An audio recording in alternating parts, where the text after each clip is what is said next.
अस्सलाम वालेकुम नाज़रीन, welcome to the show economy in focus. मैं हूं आपकी मेज़बान नताशा। नाज़रीन, सबसे पहले बात करेंगे पाकिस्तान एंड अमेरिका रिलेशनशिप के हवाले से। यहाँ पर इन्वेस्टर कॉन्फ्रेंस का इनेकाद किया जा रहा है पाकिस्तान की जानिब से, क्योंकि ये एक हम कह सकते हैं ट्रेड कोऑपरेशन के हवाले से एक बेस्ट जो है अपॉर्चुनिटी होगी, ताकि यहाँ पर इन्वेस्टर कॉन्फिडेंस भी जो है वो बिल्डअप हो सके। और ख़ासकर जो एक इन्वेस्टर कॉन्फ्रेंस होगी वाशिंगटन के अंदर, ये पाकिस्तान के लिए हम कह सकते हैं एक माइलस्टोन होगा, क्योंकि वहाँ से इंटरनेशनल इन्वेस्टर्स को पता चलेगा कि पाकिस्तान की मार्केट में कितना पोटेंशियल मौजूद है, पाकिस्तान की मार्केट में कितना ज़्यादा एक अट्रैक्शन है अभी। और ये लुक्रेटिव मार्केट को अभी अगर इन्वेस्टमेंट इसके अंदर जो है वो की जाए तो उनको कितना ज़्यादा प्रॉफिट बुक हो सकते हैं, आने वाले दिनों में कितना ज़्यादा उनको रिटर्न आ सकते हैं, आरओआई आ सकते हैं। तो इसके हवाले से आज हम डिटेल डिस्कशन करेंगे कि एक यूएस मार्केट के अंदर अपने आप को मार्केट करना, एक प्रॉपर कॉन्फ्रेंस का इनेकाद करना, और वो इम्पोर्टेंस और वो हम कह सकते हैं कि चीज़ें बताना, वो डायरेक्शन बताना जो पाकिस्तान की इकॉनमी के फ्रूट्स हैं, और ख़ास कर वो आने वाले दिनों में उनको एक अच्छा प्रॉफिट जनरेट करके दे सकते हैं। आज इसके हवाले से हम डिटेल डिस्कशन करेंगे कौन कौन सी मार्केट्स हैं जो इस पर नज़र रखे हुई हैं। पाकिस्तान की जो मार्केट की अट्रैक्शन है वो जब यूएस में मार्केट होगी तो पूरी दुनिया में इसका एक इको जो है वो जाएगा। आज इसके हवाले से भी हम बात करेंगे। SIFC की एफर्ट्स, ऑफ कोर्स इसको रूल आउट नहीं किया जा सकता। जब से हमने देखा है सिंस 2 इयर्स, जब से ये इस एपेक्स बॉडी का इनेकाद हुआ और इसके फ्रूट्स हमने जब से ही हम देख रहे हैं कि कोई ना कोई कोशिशें की जा रही हैं। ऑफ कोर्स ये कॉन्फ्रेंस भी इसी की ही एफर्ट का एक हिस्सा होगी। आज इसके हवाले से हम बात करेंगे। SIFC के ताउन से तुर्किया के साथ तकरीबन $5 बिलियन का जो एक तजारती हदफ है वो मुकर्रर किया गया है, यानी कि ट्रेड टारगेट मुकर्रर किया गया है। पाकिस्तान और तुर्किया रिलेशनशिप तो ब्रदरली हैं ही हैं, और यहाँ पर अगर हम बात करें कि इसके अंदर मज़ीद अगर ट्रेड के हवाले से कोऑपरेशन हो जाएगा तो एक अच्छा आउटकम आएगा। तो इकोनॉमिक आउटलुक को मद्देनज़र रखते हुए एक्सपोर्ट के नंबर्स को बढ़ाने के लिए और ट्रेड को थोड़ा सा हम कह सकते हैं कि बैक टू बैक इसको बढ़ाने के लिए यहाँ पर ये इनिशिएटिव लिया गया है गवर्नमेंट की जानिब से। आज हम ये बात करेंगे कि SIFC के ताबन से जितना ज़्यादा हमारे पास रीजनल ट्रेड जो है वो बढ़ती हुई दिखाई दे रही है, वहीं डिफरेंट एस्पेक्ट्स में सेक्टर्स को भी जो है वो एक एक्सप्लोर किया जा रहा है। आज ये भी हम बात करेंगे, और पाकिस्तान एंड ताजिकिस्तान के हवाले से बात करें। मज़ीद एक हम देख रहे हैं कि बायलैटरल रिलेशंस ही जहाँ डिस्कस हो रहे हैं, वहाँ रीजन में भी और आउट ऑफ द रीजन भी हमारे पास अपॉर्चुनिटीज़ हैं। तो पाकिस्तान एंड ताजिकिस्तान का कासा 1000 मनसूबे को जल्द फाल करने के अज़म का इरादा किया गया है। कासा 1000 मनसूबा ये ऑफ कोर्स जल्द इसको बनाया जाएगा, जल्दी इसे कंप्लीट किया जाएगा, और ये जो है ऑफ कोर्स ये रुका हुआ था तो इसको फाल करने का अज़म का इरादा है, तो यकीनन इसके ऊपर जल्दी काम होगा। आज ये भी हम डिस्कस करेंगे। और पाकिस्तान ओमान के दरमियान जो हम देख रहे हैं कि ख़ासकर हेल्थ सेक्टर के अंदर काफ़ी काम होता हुआ दिखाई दे रहा है। हेल्थ इक्विपमेंट्स की बात की जाए या फार्मास्यूटिकल सेक्टर की बात की जाए, दोनों ही में ओमान के साथ जो हमारे रिलेशंस हैं वो स्ट्रॉन्ग हो रहे हैं।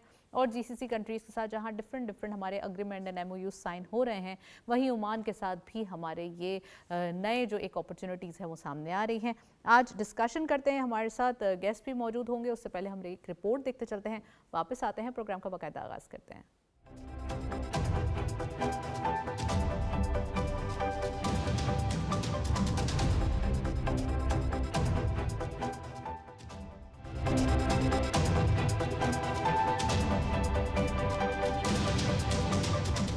खुसूसी इक्तसादी जोन्स मुल्की मईशत में सनतकारी को फरोग देते हैं, गैर मुल्की सरमायाकारी लाते हैं और रोजगार के हजारों मौके पैदा करते हैं। बरामदात बढ़ाकर ज़र मुबादला के ज़खायर में इजाफा करते हैं, जबकि जदीद टेक्नोलॉजी और इंफ्रास्ट्रक्चर की बदौलत मईशत को पायदार तरक्की और आलमी मंडियों तक रसाई फ्राहम करते हैं। Punjab special economic zone authority का 10वां इजलास लाहौर में हुआ, जिसमें 8 निकाती एजेंडे पर गौर किया गया। इजलास में 3 प्राइवेट स्पेशल इकनॉमिक जोन की तोसी और एक नए इंटरप्राइज जोन की मंजूरी दी गई। इन जोन में इलेक्ट्रॉनिक्स, घरेलू आलात, खुराक और सीमेंट की सनतें कायम होंगी, जिनसे 26,000 नई मुलाजमतें पैदा होने का इम्कान है। सूबाई वजीर सनत और तिजारत चौधरी शफी हुसैन ने कहा कि पंजाब के स्पेशल इकनॉमिक जोन्स मईशत को आगे बढ़ाने का इंजन है। उन्होंने ऐलान किया कि पहली बार बहावलपुर में फैक्ट्रियां लगाई जाएंगी, जबकि बिहाड़ी और रहीम यार खान के सनती जोन्स में भी सरमायाकारी को फरोग दिया जा रहा है। पंजाब में इस वक्त 20 स्पेशल इकनॉमिक जोन्स मौजूद हैं, जिनमें 8 पब्लिक और 12 प्राइवेट सेक्टर के हैं। माहिरीन के मुताबिक इकदाम पंजाब को मुल्की और गैर मुल्की सरमायाकारों के लिए सबसे पुरकशिश मकाम बनाने में मददगार साबित होंगे और पायदार माशी तरक्की के लिए संग मील साबित होंगे। जी, आपने रिपोर्ट देखी, इन तमाम चीज़ों पर बात करेंगे। We have a guest in Karachi studios, हमारे साथ मौजूद हैं सैयद खालिद फ़ातमी साहब। आप एनालिस्ट भी हैं, एक्सपर्ट भी हैं, उनको वेलकम करेंगे। अस्सलाम वालेकुम Fatmi sahab, very warm welcome in the programme.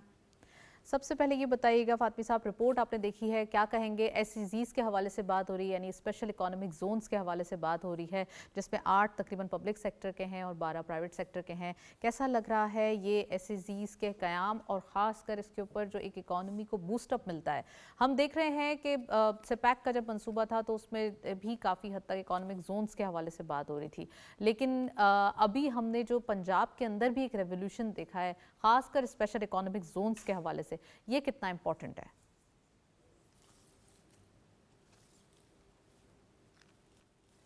जी हाँ, ये आपने बिल्कुल दुरुस्त कहा। पंजाब के हवाले से वहाँ ऑलरेडी 12-13 स्पेशल जोन्स मौजूद हैं। अब 3 का इजाफा किया जा रहा है, बल्कि यूँ किया जा रहा है कि जो ऑलरेडी मौजूद हैं उसको भी बहुत मॉडरेट किया जा रहा है। और मैं ये समझता हूँ कि ये बहुत बड़ा कदम है, क्योंकि ये M3 की जो सनती यूनिट है और जो इलाका है इस पर, और इसके साथ ही जो 3 अलग अलग बनाए जा रहे हैं जोन, ये जोन इतने पावरफुल हैं जो जिसमें प्राइवेट स्पेशल जोन भी बनाया जा रहा है। ये जोन से पंजाब में सबसे बड़ा फ़ायदा होगा कि हम आहंगी पैदा हो जाएगी, यानी जो साउथ पंजाब है और जो नॉर्थ पंजाब, इन दोनों के दरमियान जो डिफरेंसेस हैं वो ख़त्म हो जाएंगे। 26,000 जॉब्स क्रिएट होगी, नए लोग, अच्छा यहाँ से जो चीज़ें तैयार होंगी फिर वैल्यू एडेड होंगी और फिर इसको बाहर में एक्सपोर्ट कर सके। तो इस हवाले से ये जो किया है अपने चौधरी शाफी हुसैन ने ये बात कहा है कि पंजाब, ये असल में पंजाब बोर्ड ऑफ इन्वेस्टमेंट की मीटिंग में उन्होंने ये बात बताई। उन्होंने कहा कि हम 3 अलग स्पेशल जोन बना रहे हैं। ये जोन ऑलरेडी है, ऐसा नहीं कि नहीं है, लेकिन इसको बहुत ज़्यादा तरक्की दे रहे हैं वो। और इसके बाद ही वो ये कह रहे हैं कि यहाँ से सबसे बड़ा भावलपुर रहीम यार खां के यूनिट से बेशुमार एक्सपोर्ट के मौके पंजाब को मिलेंगे, जहाँ से लेबर भी भर्ती होगी और जॉब्स भी क्रिएट होगी और एक्सपोर्ट में आपका भला होगा। राइट अच्छा फातमी साहब, ये भी बताइएगा, हम रीजनल कोऑपरेशन की बात कर रहे हैं, हम डिफरेंट मुल्कों के साथ बिजनेस डिप्लोमेसी की बात कर रहे हैं। हमारे लिए बिजनेसेस का बढ़ना, B2B रिलेशंस का क़याम होना बड़ा एक इम्पॉर्टेंट हम कह सकते हैं कि नुक्ता है। और यहाँ पर हमने ये देखा है कि ख़ासकर US के साथ जो एक तजारती ताल्लुकात हैं, अपने रवाबित को बढ़ाने के लिए काफ़ी काम किया जा रहा है। वाशिंगटन में इन्वेस्टर कॉन्फ्रेंस की तैयारी की जा रही है। कैसा लग रहा है आपको कि US के अंदर इन्वेस्टर कॉन्फ्रेंस का इनेकाद करना पाकिस्तान की जानिब से? और दूसरा ये कि यहाँ पर एक जब कोई चीज़ US के अंदर होती है तो ऑटोमेटिकली उसका एक एको पूरी दुनिया में जाता है। तो आप समझते हैं कि ये एक बड़ा ही बेस्ट और एक बड़ा ही मैच्योर मूव होगा पाकिस्तान की जानिब से?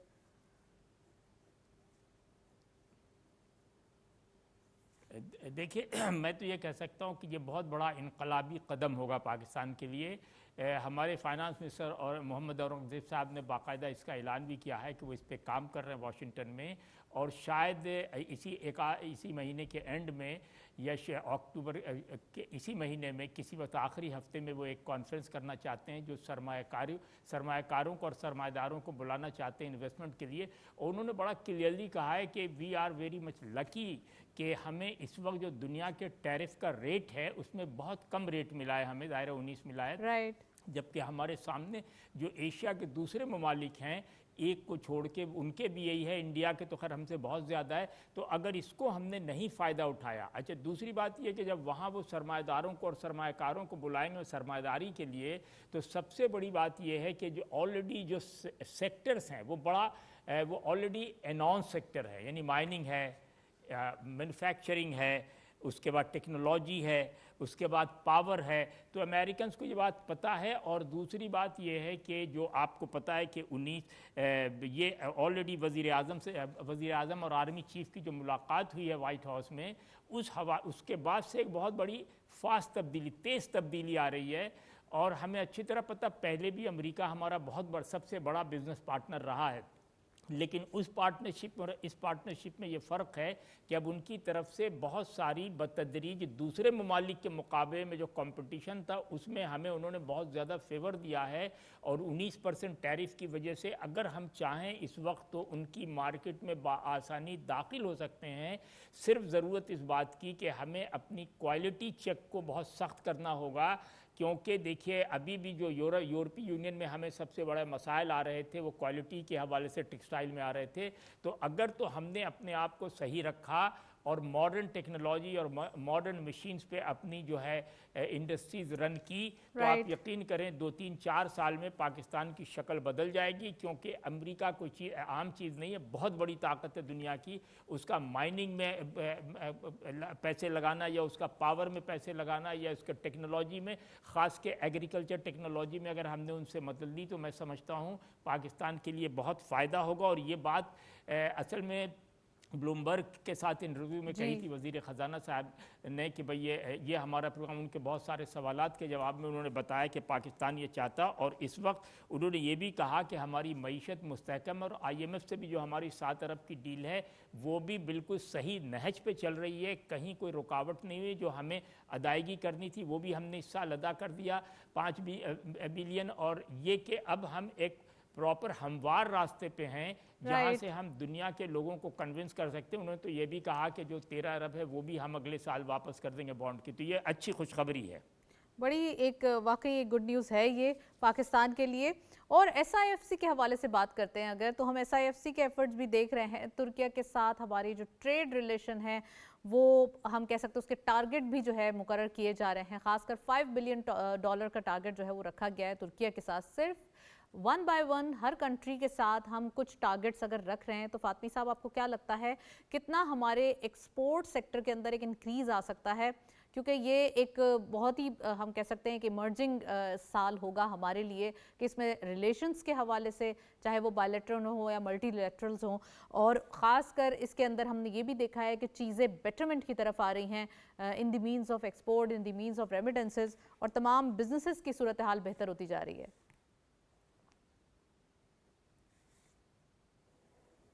देखिए इसमें जो सबसे बड़ी खूबी है एक तो हदफ इन्होंने मुकर्रर किया है $5 अरब का तिजारती हदफ तुर्किया के साथ SIFC के ताउन से। दूसरी अहम बात यह है कि उन्होंने उनको पेशकश की है कि कराची में 1000 एकड़ ज़मीन देंगे एक्सपोर्ट प्रोसेसिंग जोन के लिए, जो बहुत बड़ी है। यानी आप समझें कि ये इतनी बड़ी कामयाबी कि कराची एक ऐसी जगह है इस वक्त पाकिस्तान में जहाँ बंदरगाह 3 बंदरगाह, पोर्ट कासिम भी है, कराची बंदरगाह, और 4 कदम पे बलूचिस्तान में हमारे पास बंदरगाह है, गवादर भी है। तो इससे हम पूरे सेंट्रल एशिया और साउथ ईस्ट एशिया के अलावा डिफरेंट ममालिक में बहुत आसानी से अपना सामान ले जा सकते हैं। तो अगर तुर्किया के साथ हमारे अच्छे ताल्लुकात रहे और इस 1000 एकड़ ज़मीन पे उन्होंने एक्सपोर्ट प्रोसेसिंग जोन से फ़ायदा उठाया जो हम चाहेंगे, तो ये 5 अरब कोई बड़ी रकम नहीं है। आप यकीन करें इससे ज़्यादा हमारा जो हमने टारगेट रखा है ये भी अचीव कर लेंगे और इससे आगे भी चल जाए, क्योंकि यहाँ से बिज़नेस हमारा पूरा खलीज रियासत का चलेगा। इसी की तरह इसके साथ साथ वस्ती एशिया, सेंट्रल एशिया की तरफ हम जाएंगे। तो मैं ये कह रहा हूँ कि ये जो इन्होंने टारगेट रखा बिल्कुल वो टारगेट न सिर्फ ये कि बहुत अहम है, बल्कि वो टारगेट हम आसानी से मीट कर सकते हैं, बशर्ते कि हम जो टारगेट के दरमियान में रास्ते बता रहे हैं और जो गाइडलाइन है उसको सही फॉलो करें और ताजिर उसके साथ मिलके उसी तरह काम करें। और हमारे पास लेबर जो है उसको किसी तरीके से हम ज़रा सा स्किल लेबर में ट्रांसफ़र करने की कोशिश करें 2 साल 4 साल में, क्योंकि हमारे यहाँ स्किल लेबर की अभी भी बहुत ज़्यादा कमी है। अच्छा फातमी साहब, आपने सही फरमाया। ख़ासकर हम देख रहे हैं कि पाकिस्तान और ओमान के दरमियान भी हेल्थ सेक्टर के जो एक हम कह सकते हैं एक इसके हवाले से जो है वो काफ़ी अपॉर्चुनिटीज़ आ रही हैं, चाहे वो हेल्थ में हो, ओवरऑल इक्विपमेंट्स में हो, या उसके फार्मास्यूटिकल सेक्टर के हवाले से हम बात करें। डिफरेंट ऑलरेडी हम हेल्थ प्रोडक्ट्स जो है वो एक्सपोर्ट भी कर चुके हैं। ओमान ने पहले भी उसमें काफ़ी गुंजाइश और काफ़ी डिमांड मौजूद है पाकिस्तान का जो हेल्थ सेक्टर है इसके हवाले से।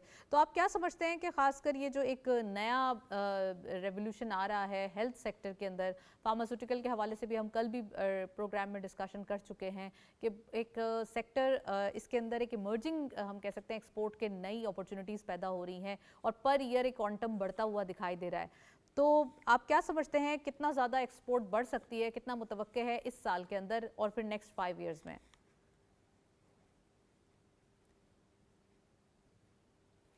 देखिए मैं बताऊं, ओमान से हमारे ताल्लुकात हमेशा बिरादराना रहे हैं। आपको पता है कि हमारे पड़ोस में तो नहीं, पड़ोस के पड़ोस में मौजूद है ये मुल्क इनसे। और हेल्थ के हवाले से हमारे पास इंडस्ट्रीज़ बहुत सफिशेंट है। ये ठीक है कि अभी तक बहुत सारी सेंसिटिव दवाएं, लाइफ सेविंग ड्रग हम नहीं बना पा रहे हैं क्योंकि लाइसेंस का भी प्रॉब्लम है और बाहर से फ्रेंचाइज का भी प्रॉब्लम है।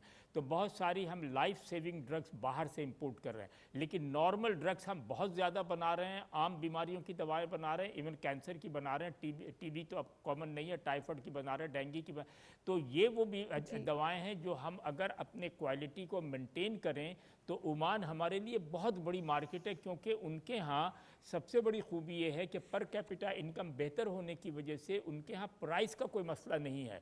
यानी अगर हम क्वालिटी वाइज बहुत अच्छी दवाएं, अच्छा दवाएं नहीं, हेल्थ से मुतल्लिक तमाम चीज़ें, यानी हॉस्पिटलमेंट है, हॉस्पिटल, आपको शायद खुद अंदाज़ा होगा कि पाकिस्तान प्री पार्टीशन भी सियालकोट हमारा दो चीज़ों में बहुत आगे था, एक सर्जिकल गुड्स में और एक स्पोर्ट्स गुड्स में। यानी आपको पता ये दोनों चीज़ें अंग्रेज़ों के ज़माने में भी बहुत पावरफुल थी। तो अगर हम उसको रिवाइव करें तो आप यकीन करें कि सिर्फ सर्जिकल गुड्स में, सर्जिकल इक्विपमेंट्स में, मेडिसिन में हम इतनी अपना एक्सपोर्ट इतनी तेज़ी से आगे बढ़ा सकते हैं जिसका हम तसव्वुर नहीं कर सकते। और जो ही हम एक्सपोर्ट करेंगे ओमान को, तो ओमान अकेला नहीं रहेगा, खुद ब खुद खलीज की दूसरी रियासतें जो दूसरे जगहों से इंपोर्ट कर रही हैं और उनको बहुत सारे हर्डल्स हैं, वो हर्डल्स ख़त्म हो जाएंगे। वो बिरादराना इस्लामी मुल्क से या बिरादराना मुस्लिम मुल्क से ज़्यादा आसानी से इंपोर्ट कर सकेंगे। राइट, वेल फातमी साहब बिल्कुल सही फरमाया आपने। हमारे पास अपॉर्चुनिटीज़ बहुत सारी मौजूद हैं और अब वो वक्त भी है और फाइनली गवर्नमेंट के वो भी हैं जिससे वो तमाम अपॉर्चुनिटीज़ अवेल हो रही हैं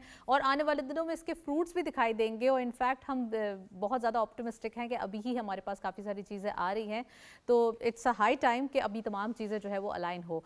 well thank you so much, आप हमारे साथ मौजूद रहे, काफ़ी डिटेल एनालिसिस। और साथ साथ हम बात कर रहे हैं आज के 100 इंडेक्स अपडेट्स की। लेट्स हैव अ लुक आज की मार्केट में क्या अपडेट्स मौजूद हैं, देखते चलते हैं। 165,640.33 के लेवल पर आज मार्केट का आगाज हुआ। हायर साइड मार्केट गई 1,68,619.32, lower was 1,65,567.22 and finally closure. ये हिस्टोरिक मूवमेंट्स हैं मार्केट के लिए जो कि आज के दिन हम देख रहे हैं 1,68,489.62 यानी कि 2,849.29 का इजाफा आज की मार्केट में देखा गया। एक ज़बरदस्त मार्केट, एक बहुत ही एंथुजियास्टिक परफॉर्मेंस मार्केट की देखी गई है और बहुत अच्छे दिन हैं, हम कह सकते हैं कि जो मार्केट में ये ज़बरदस्त परफॉर्मेंस देखी जा रही है। एक ग्रीन ट्रेजेक्ट्री परफॉर्मेंस है और आज वीक का सेकंड लास्ट डे है, कल लास्ट डे है। लेट्स सी कि मार्केट इसको कैसे बिहेव करती है और इस वीक को कैसे सम अप करती है। चलें जी, एक ब्रेक की जानिब चलते हैं, साथ रहिए।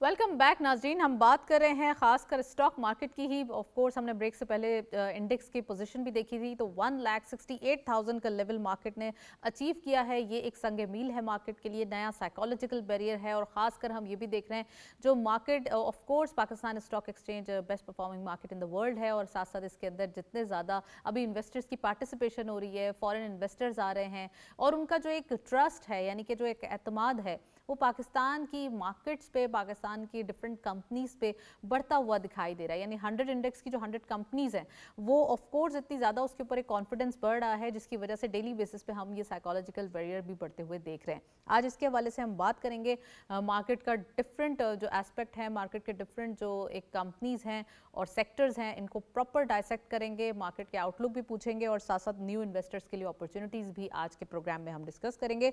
साथ साथ हम बात करें पंजाब में 3 नए स्पेशल इकोनॉमिक जोन्स की मंजूरी दे दी गई है और साथ साथ 26,000 मुलाजमतें मुतवक्के हैं।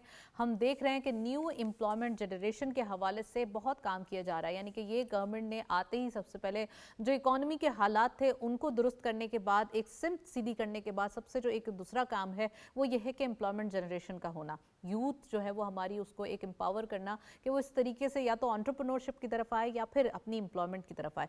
तो आज इसके हवाले से हम बात करेंगे, यानी कि अनएम्प्लॉयड जो है वो कोई नहीं रहे, अब जो है एम्प्लॉयमेंट के ऊपर काम होगा। आज ये भी डिस्कस करेंगे, साथ साथ हम आईएमएफ से मुज़ाकरात के हवाले से बात कर रहे हैं। यहाँ पे एक बड़ी एक हम कह सकते हैं कि मुस्बत पेशरफ सामने आई है। तमाम जो हमारी टेक्निकलिटीज़ हैं और तमाम जो हमारे पास जो होमवर्क है वो इतना फुलफिल है कि अभी तक फ़िलहाल कोई नई कंडीशनैलिटी या नई कोई टेक्निकल ग्लिच सामने नहीं आया है, जिसकी वजह से हम देख रहे हैं कि तमाम जो एक प्रॉपरली एक मुज़ाकरात हैं वो मुस्बत हैं और उसमें तमाम चीज़ें जो है वो सॉर्ट आउट हैं। इट मीन्स के जो ट्रांच है वो आराम से डिस्बर्स हो जाएगी और इसके बाद यकीनन ये वक्त भी आएगा कि हमें आईएमएफ में दोबारा जाने की ज़रूरत नहीं पेश आए। आज इसके हवाले से भी हम बात करेंगे। और सिंध में नई डिस्कवरी हुई है ऑयल एंड गैस के हवाले से, आज इसके हवाले से बात करेंगे। खैरपुर डिस्ट्रिक्ट में जो ये न्यू डिस्कवरी हुई है इससे क्या क्या फ़ायदे होंगे। ऑफ कोर्स हमारी जो एक ऑयल की कंजप्शन है उसमें इजाफा हुआ है, ऑयल सेल्स में तकरीबन 6% का इजाफा है, तो आने वाले दिनों में क्या क्या चीज़ें होंगी।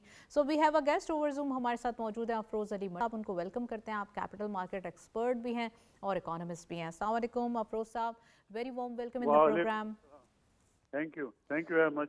सबसे पहले अफरोज़ साहब, मैं स्टॉक मार्केट के हवाले से डिस्कशन करना चाहती हूँ। ऑफ कोर्स एक सेलिब्रेटरी मूवमेंट है मार्केट के अंदर दिखाई दे रहा है, खासकर वो इन्वेस्टर्स जो इन्वेस्टमेंट करने के बाद उनको इतने ज़बरदस्त फ्रूट्स दिखाई दे रहे हैं। क्या कहेंगे आज की मार्केट में एक नया साइकोलॉजिकल बैरियर, न्यू बुल्स आ रहे हैं और साथ साथ हमारे सेट के पीछे भी देख सकते हैं, हमने भी बुल जो है वो प्रोमिनेंट कर दिया है। फाइनली मार्केट के अंदर जो है वो एक बुल रन हो रहा है। क्या कहेंगे कितना इम्पॉर्टेंट है मार्केट के अंदर अभी इन्वेस्टमेंट करना और ये नंबर्स पूरी दुनिया के लिए क्या अक्कासी कर रहे हैं? देखिए, बहुत तेजी से हमारी मार्केट बढ़ रही है और ऐसा लग रहा है कि लोगों को सब्र नहीं है, शायद 2 लाख पे बहुत जल्द पहुंचाने की कोशिश कर रहे हैं, जो कि मालूम भी हो रहा है कि दिसंबर तक 2 लाख हो जाएगा इंडेक्स। तो इंडेक्स देखें, ओवरऑल जो हमारा KSE 100 इंडेक्स है वो अभी भी देखें, मार्केट दुनिया भर में प्राइस अर्निंग्स मल्टीपल से मेजर की जाती है।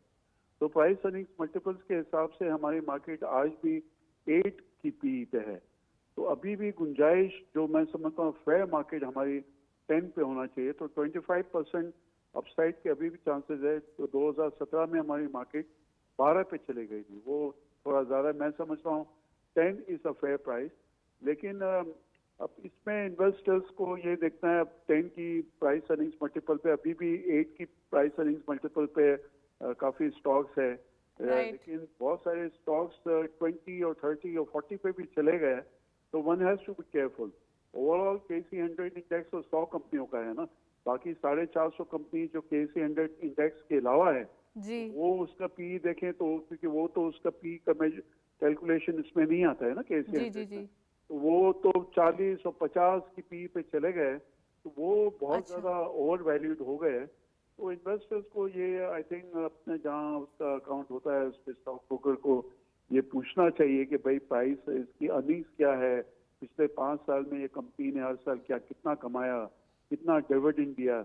अफरोज साहब, मैं आपकी बात से ये समझ पाई हूँ कि आप कह रहे हैं कि थोड़ी सी अब कॉशियस अप्रोच रखनी चाहिए स्टॉक मार्केट के अंदर। ऑल दो प्रॉफिट टेकिंग भी हमने कल भी विटनेस की, परसों के दिन आपको याद होगा, यानी कि ट्यूसडे के दिन जब मार्केट में एक अच्छी चेंज देखी गई, एक पॉजिटिव एक ऑप्टिमिज्म देखा गया, मार्केट में एक एनर्जेटिक परफॉर्मेंस थी।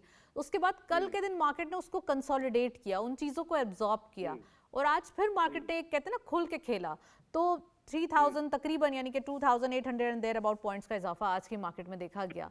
क्या समझते हैं इस वीक को अगर समराइज करें और कल के दिन को थोड़ा सम अप जब मार्केट करेगी तो क्या रिएक्शन होगा और कल का जो एक मार्केट का ऑब्जर्वेशन क्या है? म्यूचुअल फंड्स पाकिस्तान में है, उनका टोटल साइज जो है वो 4 ट्रिलियन 4000 अरब का है।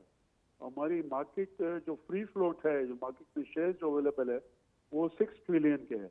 यानी इनके पास फंड्स इतना बड़ा साइज का है और अब वो प्रॉफिट ऑन डेट जो प्रॉफिट पे करते थे उस पर 29% टैक्स लग गया है। तो म्यूचुअल फंड्स के पास एक ही ऑप्शन है स्टॉक मार्केट में इन्वेस्ट करना, और जो बिगेस्ट प्लेयर है वो म्यूचुअल फंड ही मार्केट को वो कर रहे हैं। तो ये, लेकिन one has to be extremely careful, क्योंकि अभी फॉरेनर्स तो अभी आए ही नहीं है। लेकिन अभी म्यूचुअल फंड ही है, लेकिन मार्केट भी अभी भी ओवरऑल मार्केट KSE 108 पे है। लेकिन जो इन्वेस्टर इन्वेस्ट कर रहा है उनको कम से कम 10 सवाल उस स्टॉक के बारे में करने चाहिए और उसको मालूम होनी चाहिए 10 मालूमात, फिर वो इन्वेस्ट करे, क्योंकि मार्केट बहुत सारे स्टॉक्स के लिए बहुत रिस्की हो जाती है। अच्छा अफरोज साहब, आपने म्यूचुअल फंड्स का जिक्र किया है। म्यूचुअल फंड्स ऑफ कोर्स अभी इन्वेस्टमेंट कर रहे हैं अगर स्टॉक मार्केट के अंदर, तो जो लेवल्स हम देख रहे हैं वो ऑफ कोर्स इसी it is one of the reason and it is the main reason. लेकिन अब अगर जब वो अभी इन्वेस्टमेंट कर रहे हैं, जब वो अपनी पोजीशन ऑफलोड करते हैं, तो उस वक्त भी मार्केट एक प्रॉपर मार्केट, एक अच्छी स्मूथ मार्केट भी डिस्टर्ब हो जाती है। तो ये अभी पोजीशन तो नहीं आएगी, अब इन्वेस्टमेंट की आ रही है ना। बहुत आपने सही फरमाया, 2017 में यही हुआ था जब हमारे इंटरेस्ट रेट बढ़ना शुरू हुए थे। लेकिन म्यूचुअल फंड के भी उनके पास ऑप्शंस इतने नहीं होते। जब इंटरेस्ट रेट नीचे होता है तो हर कोई कहता है भाई स्टॉक में इन्वेस्ट करो, तो फिर वो स्टॉक्स में आते हैं। जब इंटरेस्ट रेट बढ़ते हैं तो लोग कहते हैं, क्योंकि म्यूचुअल फंड तो कस्टोडियन है ना, लोगों का पैसा रखते हैं। अब लोग कहते हैं नहीं, आप इंटरेस्ट में बैंक में करें, तो उनको वहां करना पड़ता है। अभी क्योंकि इंटरेस्ट रेट गिरे हैं, इंटरेस्ट रेट नीचे है, 22% से 11%, 12, 50% एक साल में गिरे हैं, तो वो सारा रुझान अभी स्टॉक्स में ही है। अभी भी बहुत सारे स्टॉक्स है। चले राइट अफरोज साहब, बस एक चीज मुझे और, मैं जरा स्टॉक मार्केट के हवाले से पूछना चाहती हूँ, फिर मैं दूसरे टॉपिक्स पे आऊंगी। अब मुझे ये बताइए कि अगर वो इन्वेस्टर्स जो चाहते हैं कि they want to enter in the market, तो व्हाट यू सजेस्ट कि कौन से सेक्टर्स में या किस तरीके से अपना पोर्टफोलियो डेवलप करें वो? देखिए, कम से कम 5 सेक्टर में को करना चाहिए ताकि डाइवर्सिफाई हो, और उसपे भी हर सेक्टर में अभी भी कुछ स्टॉक्स मिलेंगे जो 8 या 8 की प्राइस अर्निंग मल्टीपल से कम है। अगर 15-20 के मल्टीपल्स पे जो पहुंच गए उसमें करेंगे तो फिर वो रिस्क फैक्टर बहुत कम। अगर किसी के पास 100,000 रुपीज हैं तो वो अभी फौरी तौर पे इन्वेस्ट कर दे या उसको पोर्शंस में इन्वेस्ट करे, बस ये बताइए। देखिए, अभी क्वार्टरली अर्निंग सीजन अक्टूबर में, जुलाई से सितंबर जो क्वार्टर खत्म हुआ, अर्निंग सीजन आ रहा है, तो चांसेस तो कम है कि मार्केट को वो जब अर्निंग अच्छी कंपनीज डिविडेंड भी डिक्लेयर करती है तो मार्केट जो है, आज देखें बैंकिंग सेक्टर के पॉइंट्स है, अगर 2,500 पॉइंट्स है तो उसमें से 1500 से ज्यादा तो बैंकिंग सेक्टर के पॉइंट्स है। तो बैंकिंग सेक्टर के रिजल्ट्स और डिविडेंड बहुत अच्छे दे रहे हैं, हर क्वार्टर अनाउंस कर रहे हैं, डिविडेंड भी अच्छा दे रहे हैं। तो बैंकिंग सेक्टर में अभी भी कुछ I don't want to disclose the name, लेकिन खुद इन्वेस्टर मालूम करें, कुछ स्टॉक है जो 10 की प्राइस अर्निंग मल्टीपल से नीचे है बैंकिंग सेक्टर में, तो वो उसमें इन्वेस्ट करे। या फर्टिलाइजर सेक्टर है, सीमेंट सेक्टर है, ऑयल एंड गैस सेक्टर है, पावर सेक्टर है, कम से कम 5 सेक्टर में उनको इन्वेस्ट करना चाहिए अपने पोर्टफोलियो। वर्सेटाइल अपनी प्रोफाइल रखें। अच्छा अफरोज साहब, सिंध में ऑयल एंड गैस की न्यू डिस्कवरी हुई है, नए वेल हमने देखे हैं यहाँ पर, खैरपुर डिस्ट्रिक्ट की बात कर रहे हैं हम। क्या लगता है आपको, वैसे ही ऑलरेडी हमारी सेल्स में भी इजाफा हो गया है, 6% जो है वो कंजम्पशन में इजाफा हुआ है, कंज्यूमर्स को एक अच्छे, हम कह सकते हैं पाकिस्तानी प्रोडक्ट मिले तो ज़्यादा बेहतर होगा, और पाकिस्तान के जो इम्पोर्ट बिल है उसके ऊपर भी इम्पैक्ट कम आएगा, तो प्लीज़ ज़रा ये डिफाइन कीजिए। नहीं, ये अच्छी खुशाइन बात है, लेकिन जहाँ हम क्योंकि ये सबका जो है वो फॉरेनर्स के पास है, ऑयल एंड गैस एक्सप्लोरेशन की, तो OGDC है, PPL गवर्नमेंट के इदारे है, लेकिन हम के साथ पार्टनरशिप कर रहे हैं, और तो ये तो खुशाइन बात है। और फॉरेनर्स अगर आएंगे, अब जैसा रिसेंटली मीडिया में, आई एम नॉट श्योर कितना इसमें है, कि 1000 एकड़ गवर्नमेंट टर्किश ऑफर किया है कि एक्सपोर्ट प्रोसेसिंग जोन में डिफरेंट इंडस्ट्रीज बनाए। 1000 एकड़ इज ह्यूज। हमें फॉरेन डायरेक्ट इन्वेस्टमेंट भी हमें एंकरेज करना है ताकि डॉलर्स हमारे पास आए, जो कि बहुत जरूरी है। फॉरेन डायरेक्ट इन्वेस्टमेंट, एक्सपोर्ट्स और रेमिटेंसेस के अलावा हमारे पास ये फॉरेन डायरेक्ट इन्वेस्टमेंट भी आना जरूरी है ताकि फॉरेन एक्सचेंज रिजर्व हमारे बढ़े और अल्टीमेटली IMF से हमें जान। IMF के पास जो है जितना हम हो सके कम जाएंगे तो उतना ही बेहतर होगा, जितना कम जाए बेहतर है। बिल्कुल राइट। अच्छा अफरोज साहब, ये भी बताइएगा कि IMF का ही जिक्र किया है आपने, तो न्यू ट्रांच भी डिसबर्स होगी, अभी यहाँ पर डिस्कशंस और मुज़ाकरात भी चल रहे हैं, ये भी एक पॉजिटिव जेस्चर शो कर रहे हैं कि हमारे पास IMF की टीम, IMF का मिशन आया हुआ है और इनसे जितनी भी डिस्कशन हुई है वो तमाम जो है पॉजिटिव नोट पे हुई है। तो आपको लगता है कि अब जो ट्रांच डिसबर्स होगी तो उससे भी एक अच्छा मार्केट के अंदर भी एक इम्पैक्ट आएगा, और दूसरा ये जो एक इंटरनेशनल कॉन्फिडेंस है हमारे ऊपर, ये ट्रस्ट है, वो बड़ा बढ़ता हुआ दिखाई दे रहा है। नहीं, मैं समझता हूँ IMF शुरू से, and I think credit goes to our prime minister also, IMF के चीफ से बहुत अच्छे रिलेशन है। अभी भी जब यूएस से गए थे तो उनसे मीटिंग भी थी, और हमने देखा है अब 350 अरब जो है वो गवर्नमेंट अपने बजट से ये फ्लड्स विक्टिम्स के लिए वहाँ डेवलपमेंट के लिए IMF से परमिशन ली, तो IMF ने फौरन परमिशन दे दी। 350 बिलियन बड़ी अमाउंट है।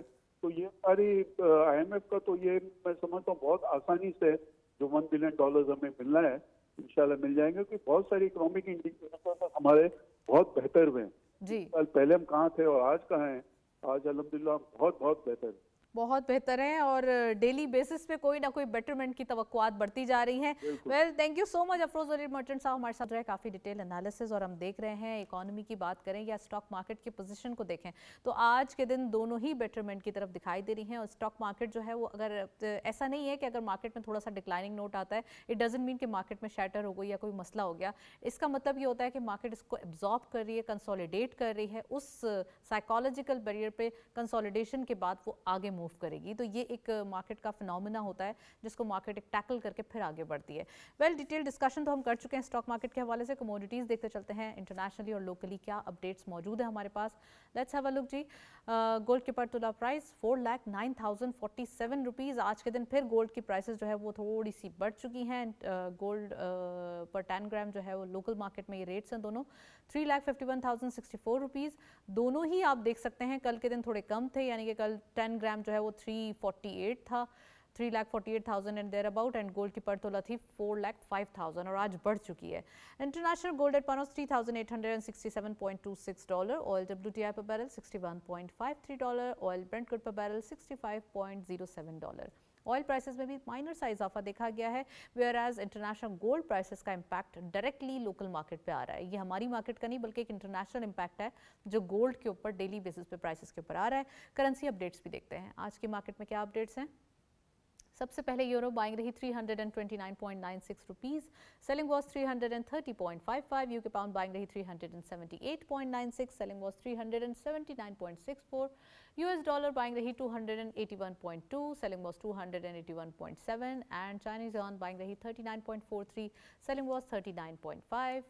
नेक्स्टली जीसीसी करेंसी अपडेट्स भी देखते हैं आज की मार्केट में क्या अपडेट्स हैं। लेट्स हैव अ लुक आज जो है क्या पोजीशन जीसीसी रेट्स में देखी जा रही है, और साथ साथ डॉलर के हवाले से भी बताते चलें आपको कि एक स्टेगनेंट पोजीशन देखी जा रही है। कल के दिन भी हमने देखा था और आज के दिन भी जो एक प्राइस हैं वो नॉर्मलाइज हो चुके हैं, और मार्केट में ख़ासकर हम देखते हैं कि जो रुपी अप्रिशिएट करता हुआ दिखाई दे रहा है, और तकरीबन 3 साल से जो है वो हमने देखा है कि यहाँ पर रुपी की प्राइसेस जो है वो एक स्टेगनेंट देखी जा रही है। जीसीसी करेंसी अपडेट्स अगर हमारे पास मौजूद हो तो हम दिखाते चलें आज के दिन हमारे पास क्या अपडेट्स हैं। Let's have a look.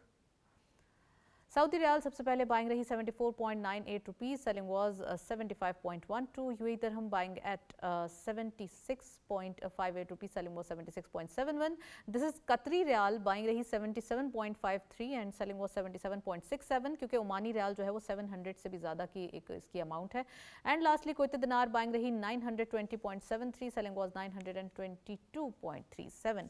ये था कमोडिटीज़ एंड करेंसी अपडेट्स आज की मार्केट के। हमने तमाम जो अपडेट्स देखे, इसी नोट पे प्रोग्राम को वाइंड अप करेंगे। इजाज़त दीजिए, अल्लाह हाफ़िज़।